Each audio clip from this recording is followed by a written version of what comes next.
In example 4, we're going to match the exponential functions of r of x, s of x, t of x, and v of x to their appropriate graphs. As we begin the process of looking through our 4 graphing options, we first find their 4 unique y-intercepts. So I find here that 2 of my graphs have a y-intercept of 2, while my other 2 graphs have a y-intercept of 3. And we also see that our graphs are pointed in opposite directions when we have this same y-intercept. So that's interesting. The second thing we look at is what's happening when x is equal to 1. So here on our first graph, where x is equal to 1, we see that there's a corresponding y value, a height of 6. That's a nice clean point, so that's nice to work with. On our second graph, where an x is equal to 1, it looks almost as though we have a perfect 1.5. So this looks like it's probably 1.5, and we'll verify what that is as we go through the problem. On our third graph, we have when x is equal to 1, again, we have a perfect height of 6. Very interesting. And here on our fourth graph, again, I have an x value of 1 with a height. This time, now it's below 1. So we're going to write below 1. It's not like catastrophically below 1, but it is 0 point something. So we'll go find out what it is. Our first exponential function is r of x equals 2 times 3 to the x power. So let's get started. So a is very much a positive 2. And because of that, we know our graph is going to travel steeply upward to the right, or it's going to flatten out as we head to the right. And then b is equal to 3. That's our base. And that is very much greater than 1. And we've seen from the intro and previous examples that where b is greater than 1, our graphs can travel up and to the right, nice and steep, or down and to the right, nice and steep. And we see here from our a and b of the different styles, directions of travel of our graphs. We have this nice steep upward movement up and to the right happening. So that tells us I'm either going to work with my first graph here, or I'm going to work with the graph right below it. So both of these graphs have a 1, 6 as possible coordinate points on its path, but we have a y-intercept of 2 versus a y-intercept of 3. So let's go check it out. Looking for c, we know that if nothing is visible, adding or subtracting to the end of our equation, we know that c is equal to 0, and that helps us find our y-intercept by adding a and c together, where a is 2 and c is 0, so therefore my y-intercept is equal to 2. So it is most likely that our first graph will be the appropriate one for our exponential function of r of x. Let's verify that with a quick little t-table where we look at our y-intercept and an x equaling 1. So we saw our y-intercept has a value of 2. And let's go plug in a 1 for the x. Oh, that's right there. So 2 times 3 to the first power. Anything to the first power is itself. So then 2 times 3 is equal to 6. So we do have the coordinate point 1, 6, which is very present, very visible on our given first graph, which is great. So our first graph comes from the function of r of x equaling 2 times 3 to the x power. Our second function to work with is s of x is equal to 2 times 1/3 to the x power. So let's get started. A is a positive 2, so that tells us that we are going to be traveling up and to the right, nice and steep, or coming down and traveling to the right, flattening out. And b has a value of 1/3, which is very much less than 1. And if you need a decimal, that's approximately 0.33 with the 3's repeating. And these graphs are going to be traveling either down and to the right, flattening out, or up and to the right, again, flattening out. So we see here that the two graph styles, these A and B both have this down and to the right, flattening out in common.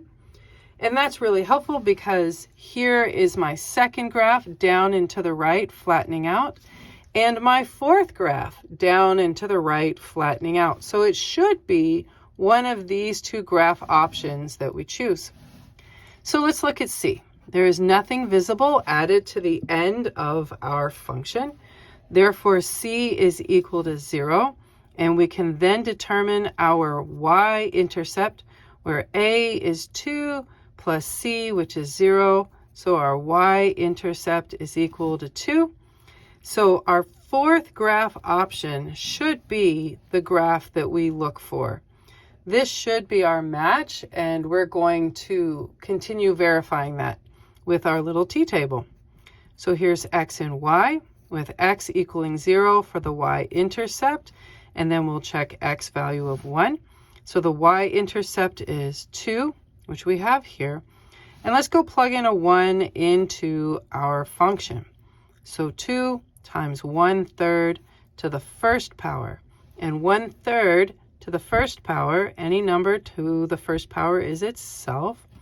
So 2 times 1/3 is 2/3, which is the same or equivalent to 0.66 with the 6's repeating. 0.66 repeating, or 2/3. And that is about what we said here. We said it was below 1, but not like all the way at the bottom near 0. So that is in agreement with what we saw before we even began dissecting our equations. And as a result, we can say that this fourth graph is the equation of S of x is equal to 2 times the quantity 1/3 to the x power. Oh, and now you can actually see it. Our third function, t of x, is equal to 3 times 2 to the x power, is what we need to analyze now. So let's do that real quick. And we know that a is equal to a very positive 3, telling us that our graph is going to travel up and to the right, nice and steep, or down and flattening out. And b is equal to 2, which is very much greater than 1. And that being said, our graph should travel up and to the right, nice and steep, or it should come down nice and steep. So we see between these two graphing types, we have this up and to the right, nice and steep, as what they have in common. And that is very much what we have as our third graphing option.